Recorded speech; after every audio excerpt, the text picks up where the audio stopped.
Сайн мэцхан уу та бүхэндээ энэ өдрийн мэндийг хүргэе. Цекрум эхлэхэд бэлэн боллоо. Америкт жижиг тосгон байх тусмаа аюултай хэрэг гарах магадлал өндөр байдгаас гадна сонин юр бусын эргүүд гарах тохиолдол их байдаг гинэ.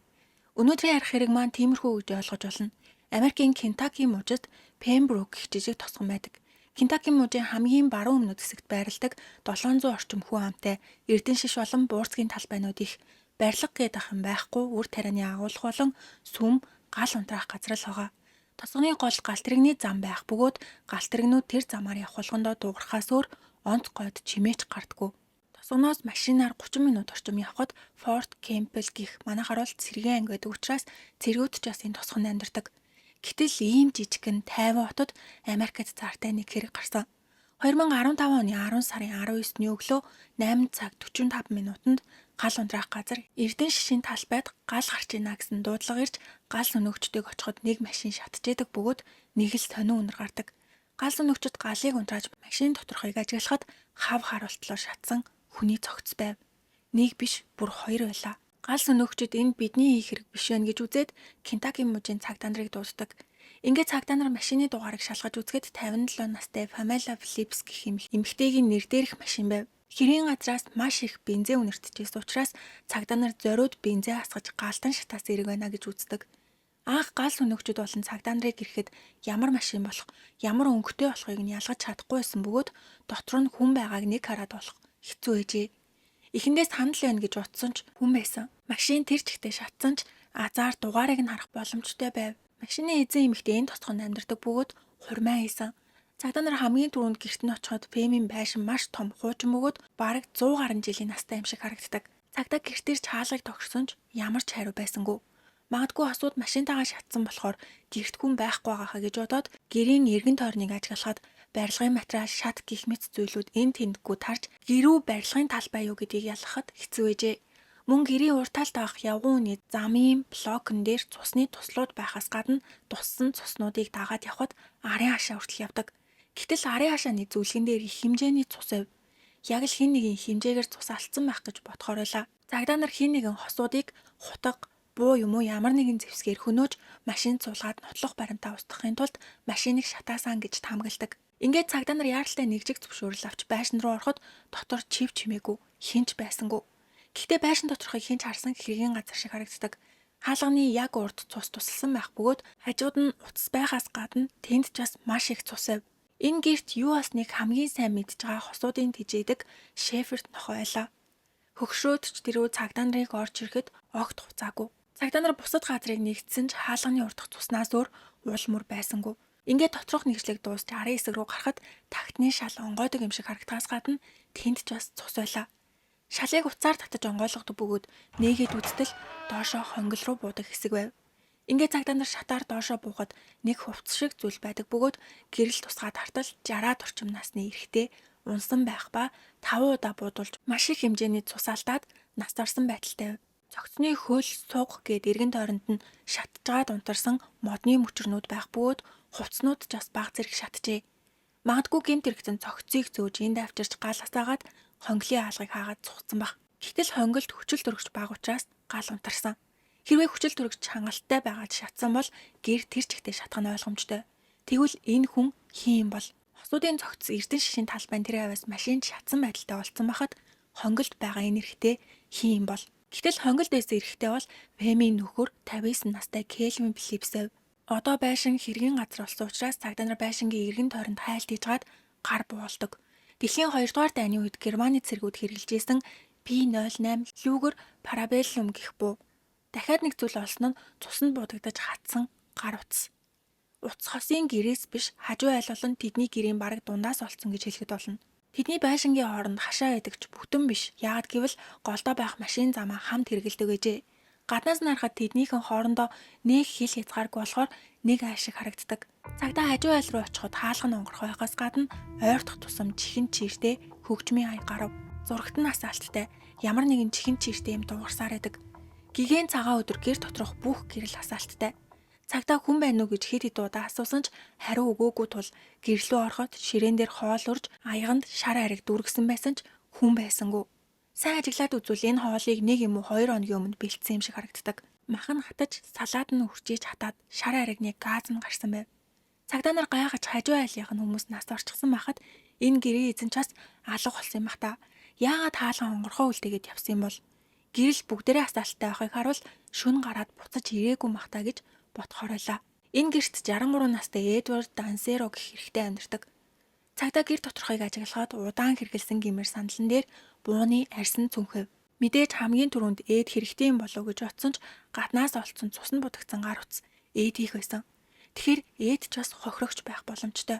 Кельвин Флипс гэх хэрэгтэй өөрийнхөө гэрийн онглоос нас орсон байдалтай болсон. Тэгвэл эхнэр болох Фэмийн машин дотор байсан цогцос хийм бол Фэм болон хажуу айлын Эд нар байсан.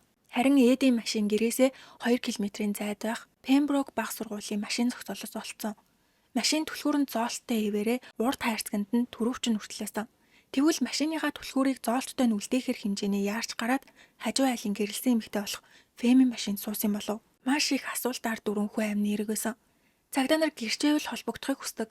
Бүгдээрээ нэг нэгнээ мэддэг хүмүүс учраас ямар нэгэн зүйл харсан хүн байгаа хаа гэж итгээд мэдээлэл ирэхийг хүлээн. Мэдээлэл тавигдуугүй юу хамгийн түрүүнд ирж мэдүүлэг өгсөн нэгэн хөрш байсан нь Мэлийн Ларок гэх эмэгтэй. Тэр ч бас Шеферд тэжээдэг байсан учраас хосуудтай маш дотно найзууд шиг харилцаатай. Мэлигийн хэлснээр хосуудын хооронд ямар нэгэн зүйл болсон гинэ. Ингээд бүгдээрээ цогцолтохын өмнөх өдрөлөө яцгаая. Хосууд Мэтью гэхгүйтэй бөгөөд насан турш тустай амьдардаг тэрээр аав ээжтэй хурмын ойгоор нугаалгын машин бэлгэлэхээр бэлдсэн. Хүргэгдэх өдөр нь 11 сарын 18 буюу хохирогчид нас орсон өдөр байв.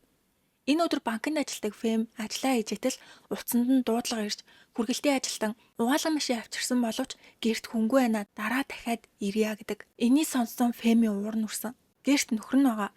Дээрэс нь хүргэлтийн ажилтан гэрт хүн байхгүй болохоор буцаад явлаа гэсэн болохоор тэр дороо нөхөрлөгөө залгасан ч утсаа авсангүй. Яг энэ цагаар хосуудтай адилхан нохойд хижээдэг Мэли ч бас Кельвин рүү залгасан.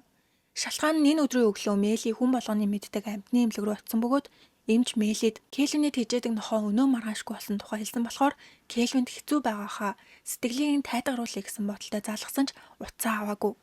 Дууд мессеж үлдээсэн ч хариу ирсэнгүй. Мэли гэрн ойрхон эмч нь орж нохойг нь харъя гэж бодоод өөрийнхөө охинтой үдээс хойш 2 цагийн үед гэрлүү нь очдог. Гэрт очиход уур таалга нээлттэй гэрийн иргэн тойронд хинч байсангүй. Эцэст нь Мэли охинтойгоо буцаад явсан. Орой 17 цаг болж Фэмийн уур нь хүрч нэг талаараа санаан зовоод гэртээ ирэхэд Кельвин байхгүй гэр чив чимээгүй байлаа. Ингээд Фэм Мэли рүү залгаад манай нөхрийг харсан уу? Өнөөдөр манайд хүргэлтээр угаалгын машин ирсэн чинь тэргийг ч аваагүй байна гэхэд Мэли Кельвин одоо болтол байхгүй байгаа мó? Би түрүүнд танах руу очсон ч тэр гэртээ байгаагүй гэд ярилцжэтэл гинэт хашгирах чимээ гарч утас тасарчээ. Мэли Фэм гэж хэд хэд удаа ойрлсон ч хариу байгаагүй. Дахиад залгахад утсаа авсангүй. Мэлигийн санаан зовж ямар нэгэн зүйл болох шиг боллоо гэд охин Мишельтэйгээ машинаа барьж тэднийх рүү очиод хамгийн түрүүнд харсан зүйл нь Фэмийн машин гаражныхаа урд байжээ. Мэли хаалга тогшоод Фэм дотор байна уу? Ямар нэгэн зүйл болсон юм уу гэж орилсон ч хариу алга. Хаалга бас л онгорхоо ивэрээс учраас охин Мишель нь хаалгаар толгоогоо цухуулгаж хараад ээжээ энэ гэр нэг л биш байна гэдэг. Мэли гэрийн гаднаас хичнээн орилсон ч хариу байгаагүй бөгөөд тэд тотгошоо орохоос айсан. Яагаад гэвэл Фэмтэй уцаар ярьж байгаа хооронд тэр хашгираа туцаа тасалсан. Санаа зовоод гэрт нь ирэхэд гэрийн алга нээлттэй чив чимээгүй харанхуй байсан болохоор айсандаа тотгошоо орж чадалгүй хаалгыг хаагаад буцаад явжээ. Хамгийн сонин нь Мэли Мишель хоёр цагдаагийн газар руу биш гэрлүүгээ явдаг.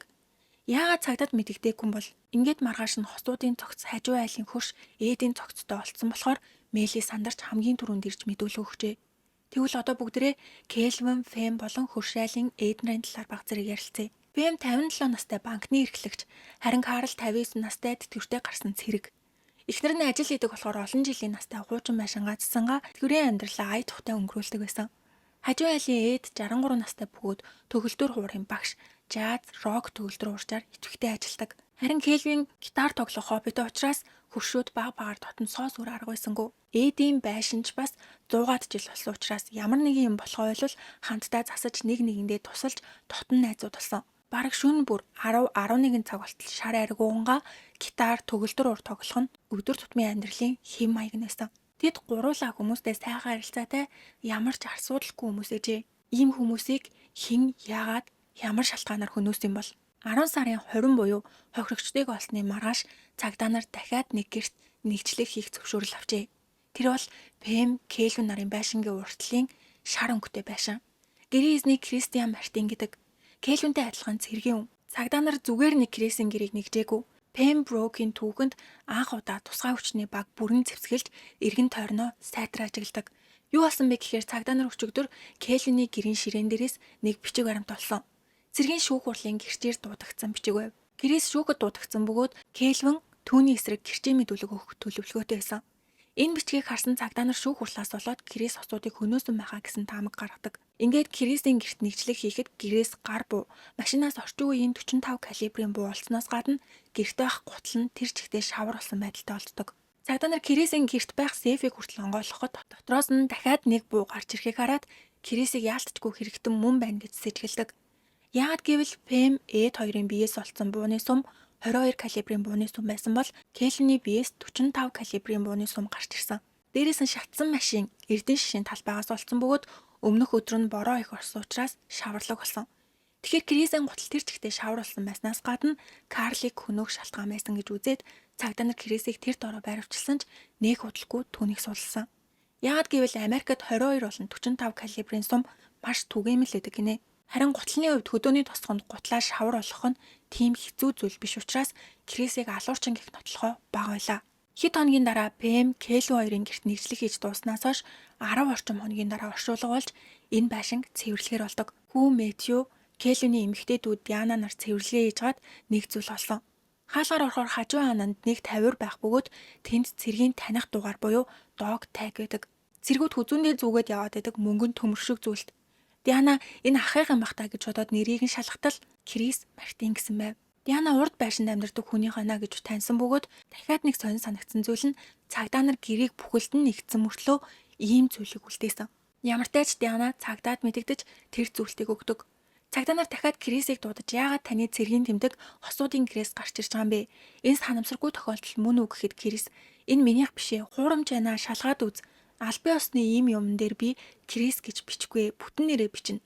Дээрээс нь дугаарч авахгүй байна гэдэг. Цагдаа нарт ч бас сонир санагдсан. Яалтчгүй Кэлвиний гэрт нэгжлэг хийж шалгаагүй газар байхгүй хахад хүний нүдэнд тийм сайн харагдахаар тавиур дээрээс нь цэргийн тэмдэг үйлцэн нь сонирн байлаа. Мөн цэргийн тэмдэгний зүйлт металлаар хийгдсэн байдаг ч гэрээс олцсон тэмдэгт утсан оосор хийсэн бөгөөд тэр утас нь хүн огт хүрээгүй юм шиг цэв цэвэрхэн шинэ пүүзний үдээц шиг байв. Мөн тэр тэмдгийг өдрөө болгон зүүж авахар ДНХ гарах нь ойлгомжтой байтал юу ч гарч ирсэнгүй. Крис ч минийх биш гээд өөрийнхөө цэргийн тэмдгийг гаргаж харуулад яагаад энд миний нэр байгааг ойлгохгүй байна гэж уурладаг. Тэгвэл бүгдээрээ хэрэгтэн байж магадгүй Крис Мартины талаар бага зэрэг ярилцъя. Тэрээр 1969 онд төрсэн Америкийн нэгдсэн улсын армийн хошууч бөгөөд тухайн үед 46 настай байсан. Олонний дунд нэр хүнд сайтай тэрээр өмнө нь гэрлэж 3 хүүхэдтэй болсон бөгөөд 2011 оны 4 сард Пемброк тосгонд нүүж ирсэн. Энэхий уугуул хүн биш. Түрүүнд хэлсэн Пемброк дахь цэргийн ангид томилогдож ирээд Джон Херман гэх эмэгтэйдээ дахин гэрлэж нас барсан хосын байшингийн урд байх шар өнгийн байшинд нүүж иржээ. Харин Джонны хувьд Кристтэй хийсэн гэрлэлт 3 дахь нь бөгөөд 3 хүүхэдтэй. Хамгийн анхны нөхрөөсөө 2, дараагийн нөхрөөсөө 1 хүүхэдтэй.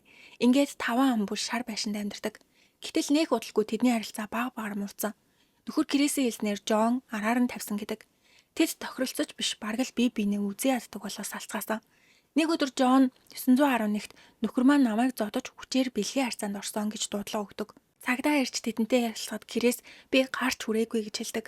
Эцэст нь тэдний ярьж байгаа зүйлүүд хоорондоо тэгсөөр байсан учраас энэ хэрүүл шүүх хүртэл явдаг. Гэтэл Джон зодуулсан бол эмнэлгийн бичиг байдгүй маа гэхэд хөхөрсөн, хавцсан эсвэл шархацсан зурагч болтугай авах ёстой байхад тийм зүйл огт байсангүй. Ингээд Крис гэм буруугүй гэж тогтоогддог бөгөөд байн хоорондоо энэ байдлаар зурлах юм бол ямар нэгэн зүйл олно гэж үзээд шүүхээс бие биедээ ойртож уулзахгүй байх захирамж гаргадаг. Энэ болгон 2012 онд болсон. Тэдний амьдардаг байшин Крисийг учраас Джонд 3 хүүхдэд дагуулад очих газар байсангүй. Тэр үед гар сунгаж тусалсан хүмүүс бол урд айлын хосууд байв. Пэм Кэлвин хоёр нөхцөл байдлыг сонсоод манай хүн насанд хүрээд гэрээсээ явчихсан болохоор хоос өөрөө их байгаа.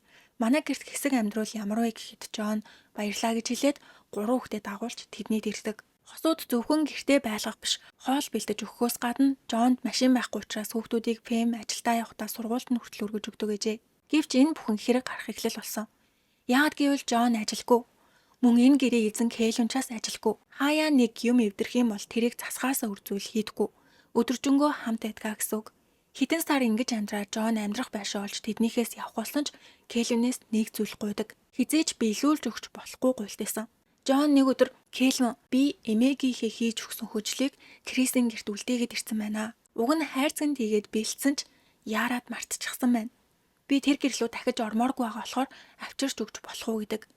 Кэлвинд нэг сүртэй зүйл шиг санагдаагүй болохоор очиж Кристтэй уулзаад хайрцагтай өнжлийг авчирч Жонд өгөөд явах гэтэл хайрцагын дотроос зөөврийн компьютер болон хид хідэн CD гарч ирэх бөгөөд CD-н дээр томоор цэргийн нууц ажиллагаа гэж бичсэн байв. Энийг Кэлвин хальтараад гайхаж ийм юмыг яагаад Крис аваад явж яадаг вүлээ? Ингиж хайхрамжгүй хандаж болохгүй зүйл гэж бодоод цэргийн ангид ажилладаг хамтран зүтгэгчсэн командлагч руугаа залгаж би ийм зүйл боллоо. Том асуудал биш үү гэхэд командлагч чи холбооны мөрдөх товчонд мэдэгдээд юу ч мдээгүй юм шиг царайлах хэрэгтэй шүү гэдэг. Ингээд Кэлвин хэлснийхэн дагуу ийж юу ч мэдгүй юм шиг царайлдаг. Энэ болгоныг хийхэд Жон хажууд нь байсан бөгөөд CD-нүүдийг мэдээлэхдээ энийг ч бас мэдээлэлээд өгөөгээд хүүхдийнхаа зургийг харуулдаг. Зурган дээр хүүхдийн нуруунд дээр ташуурдуулсан юм шиг мөр үлдсэн байв. Жон миний хүүхдүүдийг Крис ингэж зоддог байсан гэдэг. Гэтэл Крис хүүхдүүдийг зоддог байсан гэх нотлох баримт байхгүй бөгөөд хэрвээ үнэхээр зоддог байсан бол Жон аль дээр зодсон өдөр нь цагдаад мэддэхгүй байсан юм бол харин Крисийн мэдүүлэг шал өөрөөсөн. Надад хүүхэд зодж суудаа байхгүй.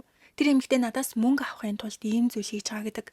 Гэсэн ч Крис цэргийн нууц мэдээлэл задруулсан эргээр буруутгагдаж шүүх хурлаа хүлээжээ. Энэ шүүх хурал сунгагцаар агаад 2 жил өнгөрчээ. Ингээд мэдээлэл өгсөн Кэлвин болон Жон Крис 3-ын хооронд хурцтмал байдал үүссэн бөгөөд 2015 оны 12 сард шүүх хурал товлогдсон. Шүүх хурал дээр мэдээлэл өгсөн Кэлвин гэрчийн мэдүүлэг өгөхөөр төлөвлөж исэн. Гэтэл гэрч болохоос 2-7 оны өмнө Кэлвин хонголдоо хүний гарт амиа алдсан байдалтай олджээ. Цагдаа нар энэ бүх зүйл санамсаргүй байх боломжгүй. Цэргийн нууц задруулсан эрэгт буруутгагдаж ажлаасаа халагдахыг хүсээгүй учраас Кэлвинийг хөнөөж гэрчийн мэдүүлэг өгч чадхааргүй болгосон. Энэ бол аллахын сэтэл гэж үздэг. Тэгвэл Кэлвиний эхнэр Фэм хажуу айлын ээд нар яагаад нас барсан бол? Магадгүй хэргийг харсан гэрч байсан учраас гэж үзээд Крисийг баривчилсан ч нотлох баримт байгаагүй. Кэлвиний гэрээс Крисийн хурууныхээ ДНА цусны толб нэг ширхэг үсч гарч ирээгүйгээс гадна Крист өөр газар байсан гэх нотлохоо байв. Хэрэг гарсан өдрийн өглөө 10 цагийн үед Пэм нөхөр Кэлвин руугаа угаалгын машин ирчээд байна аав гэж хэлэхээр залхсан ч утсаа аваагүй. Яг тэр үед найз Мэлийн тэднийд ирсэн ч гэрт хинч байгаагүй гэж хэлсэн. Тэгэхээр тэр цагаар Кэлвин нас барсан байх магадлал өндөр. Харин тэр үеэр Крис цэргийн анги дээр ажиллаж исэн. Гэхдээ Кэлвин үдээс өмнө нас барсан гэх нотлогооч байхгүй. Зүгээр л холбоо ирч чадахгүйсэн. Мөн Крис өдөржингөө ажиллаж гаад гэртээ хэдэн цагт ирсэн нь гэр доторх камерт нь бичигдсэн байв. Америкт байшингууд ихэвчлэн урд олон арын алгандаа камер суурилуулсан байдаг. Харин Крис урд хаалгаа түгжиж онгойлгож чадхааргүй болоод зөвхөн арын хаалгаа л хэрэгэлдэг. Энийг цагдаа нар шалгаж нотлсон. Хэрэг гардаг өдөр буюу 10 сарын 18-ны үдээс хойш 17 цаг 15 минутанд Крис ажиллаа дуусгаад гэртээ ирж байгаа нь арын хаалганы хяналтын камерт бичигдсэн. Дараа нь 7 цаг 24 минутанд дахиад арын хаалгаараа гарч 5 минут болоод буцаад гэрлүүг орсон. Тэгвэл 5 минутын дотор хүн хөнөөж амжих уу? Мөн Крисийн гэрт түүний найз охин Лаура байсан. Крисийг ажлаа тараад ирснээс хойш хамт байсан бөгөөд 5 минут гарсан шалтгаан нь нохой хуцаад байсан болохоор шалгахаар гарсан гин. Ингээд худал үнэ илрүүлэх тест хийлгэхээр болж Крис ямар ч асуудалгүй тэнцсэн. Иннээс болоод Крисийг тэр дорн сулсан ч Кентаки мужийн цагдаа нар яаж чарсан Крисийн хийсэн хэрэг тэрнээс өөр сэжигтэн байхгүйгээд тосгоны хүмүүсээс Крисийг ямар хүн болохыг асуудаг. Оршин суугчид Крисийн талаар огт тийм юм хийх хүн бишээ. Тэр бол сайн хүн гэцгээдэг. Крис удахгүй цэргийн нууц задруулсан эргээр шүүх хурлаа хүлээж исэн ч хүн амны эргийн сэжигтэн болсон учраас оршин суугчид түүнд санаан зовж зүгээр үү сэтгэл санаагаар унаагүй үстэй гэх мэтээр анхаарал тавихад зүгээрээ би хэнийг ч алаагүй цэргийн нууц задруулсан гэдэг худлаа Жон намайг харлуулах гэж гүтгсэн зүйлгээд өөртөө маш итгэлтэй байсан. Жон миний ажиллаа хийдэг өрөөнд нууцаар орж тэр CD-нүүдийг хулгайлж хайрцагт тийгээд зориуд Кэлвинд харуулж миний эсрэг зүйл хийсэн. Өмгөөлөгч аваад л шийдэгдчих хэрэггээд огт санаа зовсон шинжгүй харагддаг. Харин Жоны хувьд нууц ихтэй эмхтэй. Тэгвэл тэр нууцыг нь Крис гэрлэхдээ мэддэг байсан юм болов. Крисийг цэргийн мэдээлэл задруулсан эргээр шалгаж явах үед Мэри Мартинс гэх мөрдөгч Жонтой уулзахаар очдог. Тэр үеэс хойш Мэри мөрдөгч Жоны тухай баг багаар судлахад маш бохир зүйлс гарч ирсэн. Хүүхдүүдтэй аав чинь модны үйлдвэрт ажиллаж нас орсон гэж итгүүлсэн байв.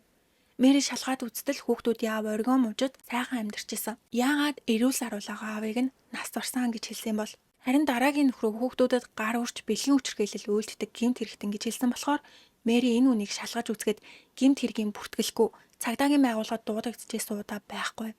Дахиад нэг зүйл нь Жон хоёр дахь нөхрөөсөө салаагүй Хууль ёсоор гэрэлсэн эмэгтэй мөртлөө Кристтэй давхар гэрэлсэн. Америкт гэрлэхийн өмнө өөр хүнтэй гэрлээгүй гэдгээ батлах бичиг авдаг. Гэхдээ бүртгэлийн системд тэр үнийг гэрэлсэн үг нь гарч ирдэггүй бөгөөд гэрлээгүй салсан гэж хэлэх юм бол этгээд тэр бичгийг нөгдөг гэж өөр нэг бичлэгнээр бас ярьжсэн. Хэрвээ худлаа яриад ийм бичиг авах юм бол хуулийн хариуцлага үрдэг. Харин Джон өмнөх нөхрөөсөө салаагүй байж хүүхдүүдэд дагуулж ирээд Кристтэй дахин гэрэлсэн. Крис энэ болгоныг мдээгүй гэж хэлдэг. Тэд гэрлээд 1 жил амьдрахад энэ жижиг тосгонд Кристийн эхнэр өөр хүнтэй явуулдаг гэх сургалт харсан. Тэр хүн нь та бүхний бодож байгаа урд айлын эрэгтэй Кэлвин. Гэхдээ Кэлвин феминар нас барсан болохоор үнэхээр үнэн үү гэдгийг батлах боломжгүй ч нотлох баримт байгаа. Мэри хэргийг шалгаж явах үедээ тосгоны оршин суугчдтай ярилцахад тэдний талаар ярих хүмүүс 1-2-оор зогссонгүй. Тэднийг машин дотор тэгж яахыг харсан манай тосгон жижигхэн болохоор бүгд харагддгаа гэцгээдэг. Нэг удаа Мэри Кэлвинтэй уулзж ирсэн удаатай. Тэр үед Джон хүүхдүүдтэйгээ тэднийд амьдарч байсан. Мэри өөр нэг мөрдөгчтэй хамт тэднийд очиод хамт явж исэн мөрдөгч Кэлвинд таныг Джонтэй явуулдаг гэсэн цуу яриа байд юм байна гэхэд Кэлвин юу ч олоогүй юм шиг окей. Тэгээд яах ёстой юм бэ гэж хариулдаг. Мөрдөгч иймэрхүү цуу яриа сайн зүйл биш ээ гэхэд Кэлвин уурлаад надад хамаагүй гэж гань хүлээн зөвшөөрч байгаа юм шиг сонсогддог. Хажууд нь сууж исэн Мэри та Джоныг давхар гэрлэлт хийсэн гэдгийг мэдэж гин үү гэхэд мдээгүй байсан бололтой гайхаж инэв. That the Army has is the fact that apparently you were having an affair with Joe. Okay. Okay, that's what they have. So what? If you're having an affair with a woman that's involved in this situation, The thing is, everybody's going to make that out to be what they will. and that's fine. Мэри маш хүчтэй анхааруулга өгсөн. Джон бол эрэгтэйчүүдийг ашиглах дуртай эмэгтэй. Та дараагийнхан жиж магадгүй гэж хэлсэн ч дургуутсан байдалтай тэр үедээ л олно гэж хэлээд Кэлвин алагдсан байна. Мэдээж хэн ийм зүйл хийснийг одоохондоо мэдэхгүй. Тэгэхээр Джон Кэлвин хоёр явуулдаг байсан нь үнэн. Дараа нь тодорхой болсон бөгөөд тэднийг харсан хүн ч их байгаа. Цагдаа Марк, гэрээ үйлчлэгч Кен, хөршөөлөх Билли гэх эрэгтэйгээд бүгд мэдчихсэн. Ялангуяа цагдаа Маркийн гэрчилсэн зүйл юу вэ гэвэл Кэлвин Марк хоёр ойр байсан бөгөөд Кэлвиний гэрт байнга очдог тэрээр нэг өдөр өмнөхтөөгөө адилхан тэдний дээрээд Кэлвинийг дуудахад хоёр давхарт гүйлдэг чимээ гарч Кэлвин хоёр давхраас нүүр нь улайж бүх хувцаа тайлж бэлхүүсээрээ алчуур ороосон байдалтай шатаар бууж ирэхэд Кэлвиний бие дээгүүр баахан шаргал ус унсан байжээ. Марк цагдаа наад хүснүүд чи юу вэ гэж асуухад нохооны ус гэж хариулдаг. Ингээд Мэри мөрдөгч Джонны нууж исэн бүх зүйлийг Кристэлсэн болохоор түүнийг давхар гэрлэлт хийсэн гэж шүүхэд өгч Джон гин буруутай тогтоогдсон. Мөн Крис Мэри Кэлвин хоёрын ярьсан бичлэгийг сонсоод одоо Кэлвин Джонны тухай мэдсэн юм чинь шүүх хурал дээр миний талд орж ямар нэгэн зүйл хийж өгөх байхаа гэсэн битүүхэн хүлээлттэй байсан. Хүн амны хэрэг гарсны дараа магадгүй Джон Кэлвинийг эхнэр болон хажуу айлын ээдтэй хамт хөнөөж өгсөн биш үстэй гэсэн таамаг гарч ирдэг. Яагад гэвэл Кэлвин Джонны жинхэнэ төрхийг сонсоод салах бэлтгэлээ хийсэн байх магадлалтай. Ингэж байгаа тэд маргаж ямар нэг юм болсон юм болов. Фэм жаас хуурцнаа мэдээд гуруулаа маргаж итэл хажуу айлын ээд ирж Джон тэнд байсан хүмүүсийг бууцсан болов гэсэн таамагч байсан. Ямар ч тач энэ нэрэг багаар төөрдөг байшин шиг болж илоо. Хамгийн анх Крис баривчлагдаж суулгацснаас хойш ямар ч сэжигтэн гарч ирээгүй явсаар хэрэг гарснаас хойш 1 сар өнгөрч 12 сарын 31-ний өдөр Джон тосгонд байх AT&T гэх утас интернет хөрөмжийн үйлчилгээ үзүүлдэг дэлгүүрт Джон хүүхдүүдэд дагуулж орж ирээд ажилтан руу очиж энэ утасны түгжээг тайлж өгч болох уу гэдэг. Хүн болгонд түгжээг тайлж өгөх боломжгүй учраас ажилтан хамгийн түрүүнд утасны эзнийг шалгахад Fem Phillips гэж гарч ирдэг бөгөөд нас барсан гэж системд бүртгэгджээ. Нас барсан бүр хүний гарт амиа алдсан үний утсыг яагаад авч явж байгаа юм бол гэд ажилтан маш тайвнаар манай дүрмд ийм нөхцөл байдал гарвал цагдаад мэдэгдэхээс өөр арга байхгүйгээд шууд 911-т мэдэгдэхэд Джон яг л хөөгдөж байгаа юм шиг хүүхдүүдэд дагуулад дэлгүүрээс гардаг. Энэ болгоно нь хяналтын камерт бичигдсэн. Цагдаа нар араас нь явж Джонтой уулзаад яагаад Феми утас өөрт нь байгаа талаар асуухад сэжигтэн ч биш хахад яагаад ийм зүйлийг надаас суугаад байгаа юм бэ гэж өөртөө итгэлтэй хэлээд хаалхаадаг. Ийм нөхцөл байдалд цагдаа нар шалгалт хийх ёстой байхад юу ч хийлгүй өнгөрөөдөг. Хэрэг гарснаас хойш Джон ганц ч удаа мэдүүлэг өгч нэгжлэг хийлгээгүй. Цаг хугацаа уртсаар хэрэг гарснаас хойш 6 сар өнгөрчээ. Одоо болтол мөрдөн байцаалтын явц дахиц гараагүй хэвээр байгаа. Кэлвиний хүү Мэтью болон Диана хоёр хонгил байх байшингийн тактик цэвэрлэдэг. Кэлвиний олдсон хонглоос 1 метрийн зайтай цэвэрлэгээ хийжэтэл нэг ялгалцсан зүйл харагдсан. Диана аваад Мэтьюд харуулхад 45 калибрын бууны сумны хонгоо байв. Кэлвиний биеэс олдсон бууны сум 45 калибрын бууны сум байсан учраас тэд цагдаагийн газар тавиач өгөхөд энэ удаад ч бас цагдаа нарт сонь санагдсан. Бид нар байшинг дотор гадна булан тохой үлдээлгүй шалгасан байхад яагаад сумны онгоо одоо гарч ирж байгаа юм бол тэр цэргийн тэмдэгч бас сонирн байсан гэж гайхацгаадаг. Яг энэ үеэр телевизийн нэвтрүүлэгт нэрээ нуцлсан дугаараас нэгэн эмэгтэй холбогдож Крисийн гэрт нэгжлэг хийж үзээрэй, нэг л сонирн байна гэсэн. Тэгвэл дуудлага өгсөн хүн хэн юм бол? Яагаад Крисийн гэрт нэгжлэг хий гэж хэлсэн юм бол? Эмэгтэй хүн гэхэр хэн байж болох вэ? Энэ оронд Крисийн цэргийн нууц затруулсан болон Жонны хүүхдүүдийг зодож хүчирхийлсэн хэргийн шүүх хурал 2016 оны 5 сард болж Крисийг гин буруутай тооцон 3 сарын 20 ялгаар шийдэгдэг. Энэ үед Жон хүүхдүүдийг мань тэгж их зодсон байхад ийм хин ял өглөө гэж уурлаж бүр давж залцсан бол Крис энэ эмэгтэй бол нөхөн төлбөр авах гэж асуудал үүсгэж байна. Надад буруу хийсэн зүйл байхгүй. 3 сар хоригдохч шудраг бус байна гэдэг. Жон давж заалцсан ч нотлох баримт хангалтгүй гэсэн шалтгаанаар буцаагддаг. Эцэст нь Крис ажлаасаа халагдаж 3 сар шоронд хоригдож гарч ирээд нисгэгчээр ажиллаж исэн туршлагатай учраас American Airlines компанид нисгэгчээр ажилд орж найз охиноо 2 хүүхэдтэй хамт авч яваад Хойд Каролина руу нүүж Геймбрук гэх энэ газар руу дахиж зүгэлгүйгээд явдаг. Найз охин Лаура нь Крист итгэсэн болохоор түүнийг дагаж авсан бах. Тэгээгүй байсан бол хамт амьдрахгүй байсан биз. Тэрээр Крис хүн гомдохоор муу хүн биш. Надад яаж ханддгийг нь харуул тэр хүнд цохиулна уу гэхээс биш эмэгтэй хүнийг цохихоор хүн биш гэж найз залуугаа өмгөөлдөг. Тэгвэл хүн амны эрэг юу болсон юм бол 3-3 хүн амиа алдсан байхад гинт хэрэгтэн гадуур ирэх чөлөөтэй явж байгаа. Хэрвээ тосгоны оршин суугчаал 700 хүн амтай тосгонд алуурчин амьдарч байгаа гэж бодохоор оршин суугчид айхан мэдээж эцэст нь хохирогчдын ар гэрийг нийлж мэдээлэл өгсөн үнд 100 мянган долларын шагнал санал болгодог. Энэ хിവэрээ байвал хэргийг хийн хийсэн нь тодорхойгүй дарагдана гэж үзээд юу ч байсан хамаагүй мэдээлж өгөөрэй гэж хүмүүсээс хүсдэг. Хосуудын хүн Мэтью хэргийг хариуцсан байцаагч дээр өдрө болгон ирж бидэнд туслаач гэж гуйдаг байсан ч нэг өдөр хэргийг хариуцсан прокурор нь шүүгч болж мөрдөн байцаалтын ажиллагаа тэр чигтээ зогссон.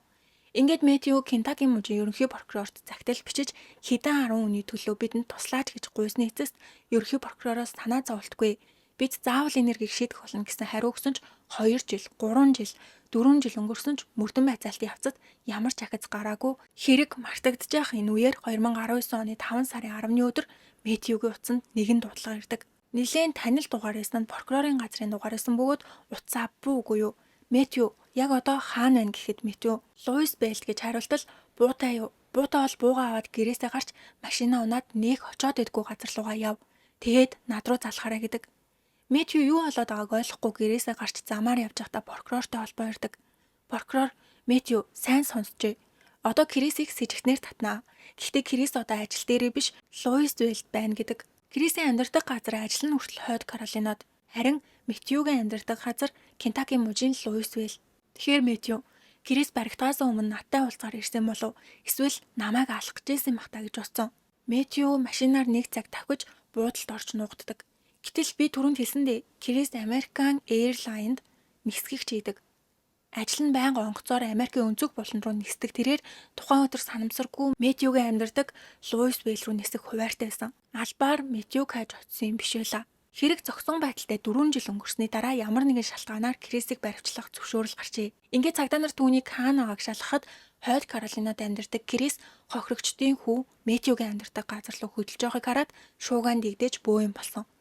Крис тэр орой Хойд Каролинаас Луис Бэлт ирж тоноод маргааш нь буцаж авах төлөвлөгөөтэй онгоцны буудлын руу ажиллаа хийхээр явсан ч цагдаа нар онгоцны буудлын үүдэнд байрлаж маш олон хүмүүс ажилчдын өмнө хүн амны нэргийн сэжигтнэр баривчилдаг. Нислэг нь цуцлагдсан.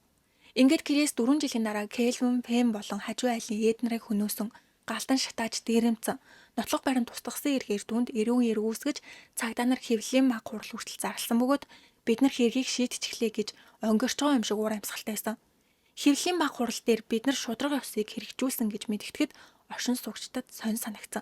4 жилийн дараа л хэрийг шийдэх гэж байгаа мө гэхий хажуугаар тэгвэл шинэ нотлох баримт ДНХ гарч ирсэн баха гэж бодсон ч 4 жил мөрдөн байцаалтын шатанд ямар ч ахиц дэвшил гараагүй.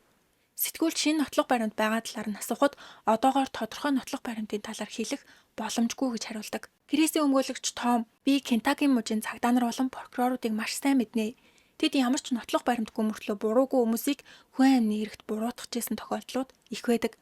Зүгээр л Крисээр дахил өргөсөн гэж хэлдэг. Яагаад ингэж хэлсэн бэ гэвэл хохирогчийн ар гэрийн ялангуяа Мэтью, Диана нар Кентаки мужийн ерөнхий прокурор руу байнга загтал бичиж гомдол гаргасаар байсан. Харин прокурор Кентаки мужийн амбан захирагчид нэр дэвшсэн бөгөөд ямар нэгэн зүйл хүмүүст харуулахыг хүссэн гэж ярьдаг. Би энэ хэргийг шийдвэрлэсэн гэдгээ харуулахын тулд олон хүнтэй газар баривчилж, шинэ нотлох баримтгүй мөртлөө хэвлэлийн баг хурал хүртэл зарлаж, эрүүгийн хэрэг үүсгэж улс төр хийсэн гэж хүмүүс шүүмжилдэг. Ерөнхий прокурор Энди Бэшир дараа нь мужийн захирагчаар сонгогдсон юм байна. Шүүх хурал эхэлж Крисийн өмгөөлөгч нотлох баримт байхгүй учраас бид итгэлтэй байна гэдэг бол прокурор Крис бол хэрэгтэн хэрэг гардаг өдөр ажил дээрээ байжгаад хүмүүсийн нүдийг хариулж Келвинийг хөнөөхөөр гарч түүний гадаад тагтан дээрээ байгааг хараад 45 калибрын бугаар 5 удаа дараалан будаж хонгил руу Келвинийг зөөж шатаж болох юмнуудыг эргэн тойронд нь тавьж шатаасан. Шалан дээр байгаа цуснуудыг арилгах гэж үзсэн ч яарад бүгдийг нь арилгаж чадаагүй. Яагаад гэвэл ажлын байраа удаан орхивол хүмүүс сэжиглэнэ. Ингээд 5 цаг хүртэл ажиллаа игээд 5 цаг 30 минутын үед гэртээ ирсэн. Гэрт ирэх үед урд айл нь шатаж галын машин ирсэн байх ёстой ч байшин зүв зүгээр ахыг хараад Крис ДНХ гаргахгүй тулд дахиад гал асаахаар Келвиний гэрлөө очиход яагаад ч юм Фэм ажилласаа арай эрт ирсэн байхыг хараад түүнийг ч бас хөнөөе гэж утсан. Ингээд Фэмийг найз Мелитэйгээ ярьж байгаа хооронд бууга гаргаж цээж рүү 2 удаа буудаж хөнөөсөн. Тийм болохоор утсан дээр Фэмийн цус үлдсэн гэж хэлдэг. Гэхдээ ингээд дуусаагүй хажуу айлд амьдардаг Эд буун дуу сонсоод тэдний гэрлүү ирж эцэст нь бас алуулсан. Ингээд Крис яавал зүгээр вэ гэж бодцоод эхлээд гэрлүүгээ явъя гэж шийдээд шөнийн 1 цагийн үед урд байшин руу очиж машинд Фэм Эд хоёрын цогцыг хийж эрдэнэ шишийн талбай руу явж тэднийг шатаасан.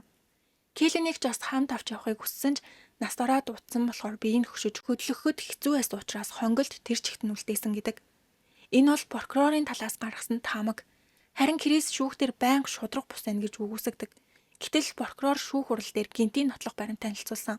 Тэр нь Крисийн утсанд шүүх эмнэлгийн баг шалгалт хийхэд Крис шөнийн 11 цаг 30 минутын үед сэрүүлэг тавьсан байв. Гэхдээ энэ сэрүүлгийг Крис шөнө 100 галах гэж тавьсан гэж хэлдэг. Мөн гэрч хүртэл оруулдаг бөгөөд Фэм Эднер галт шатгаас хэд хоногийн өмнө эрдэнэ шишийн талбайд Крисийг харсан гэрч байсан. Ферм дээр ажилладаг Джеймс Батлог шөнө мотоцикл унаад явж байхад эрдэнэ шишийн талбайд Крис шар цамц Джейсон өмсөдөө зогсож байсан гэж хэлдэг. Прокурор Крис чи яагаад тэр үед тэнд байсан бэ? Хэргийн газраас судлахаар очсон уу гэхэд Крис би тэнд нохоогоо салхилуулахаар байнга очдог. Тэр үед нохоотойгоо хамт байсныг харсан уу үгүй юу гэж Джеймсээс асуухад нохоо байсан үгүйг нь санахгүй байна гэдэг. Гэхдээ гэрч Джеймс Кристтэй угаасаа таарамжгүй харилцаатай байсан бөгөөд Крисийг нохоогоо салхилуулахаар бусдын газар руу битгий орж иргэж ууралдаг байсан гинэ. Оршин суугчид бүгдээрээ тэднийг нэг нэгэндээ дурггүй гэдгийг мэддэг. Джеймс ч бас гэрчээ мэдүүлэг өгөхдөө би Крист тийм ч дуртай биш гэж үннээ хэлсэн. Тэгвэл дурггүй болохоор түүний эсрэг мэдүүлэг өгсөн байж болох уу? Бас үнэхээр Крис нохоогоо салхилуулахаар эрдэнэ шишийн талбайд очсон. Тэглээгээд алуурчин болж болох уу? Крис бухимдаж энэ хэрэгтээ Джон хамааралтай. Тэр нас барсан Келвинтэй явалцдаг байсан гэж хэлсэн боловч Джон ганц ч удаа шүүхийн танхимд ирээгүй. Гэрчүүд ч бас дугуй ах хэрэгтэй болохоор Джон би шүүх хуралд оролцсон ч юу ч хэлэхгүй гэсэн болохоор түүнийг шүүх хуралд оролцуулаагүй. Инээс олж Крис бүр их бухимдаж энэ бол бүгдээрээ Джоны хийсэн хэрэг. Хийгээгүй бол өөртөө ихтэй гарч ирэх ёстой үстэй. Нуугдчихад нь ямар нэгэн шалтгаан байгаа гэдэг. Крисийн хэлснээр Джон цэргийн нууц задруулсан шүүх хурлын үеэр надаас нөхөн төлбөр авах гэж оролцсон ч сайн болоогүй учраас урандаа хөршүүдээ бүгдийг нь хөнөөж над руу хэрэгэд тохох гэж оролцсон. Эсвэл Келвин өөрийг нь ямар эмэгтэй болохыг нь мэдээд салах гэж оролцсон бөгөөд Келвин Фэм хоёртой маргаж тэднийг хөнөөх үед хөрш Эд туслах гэж ирээд амиа алдсан гэж ярьдагч бас л нотлох баримт байхгүй. Гэсэн ч Джон сэжигтэй зүйл байгаа. AT&T рүү нас барсан хүний утсыг авч явсанд нь тодорхой тайлбар хэрэгтэй байхад ямар ч шалгалт хийгээгүй. Прокурор Джон буруу хийсэн зүйл байхгүй. Эрүүгийн хэрэг үүсгэх боломжгүй. Крис бол яалтчгүй гинт хэрэгтэй гэж үздэг. Эцэст нь шүүхээс Крист 3 хүний амь насанд хүрсэн эргээр тэнсэн суллах боломжгүй бүх насаар нь хорих ялганоос. Үнэхээр Крист хэрэгтэн байсан болов? Эсвэл Джон хэрэгтэй юм болов? Гэхдээ ганцхан эмэгтэй хүн 3-ын 3 хүнийг хөнөөж чадах уу? Та бүхэн юу гэж бодож байгаагаа комент хэсэгт бичээрэй. Таалагдсан бол сувгтаа лайк болон subscribe дарахаа бити мартаарай. Миний инстаграмыг дагахаа мартаваа. Дараагийн бичлэгээр уулзтлаа. Түр баяртай.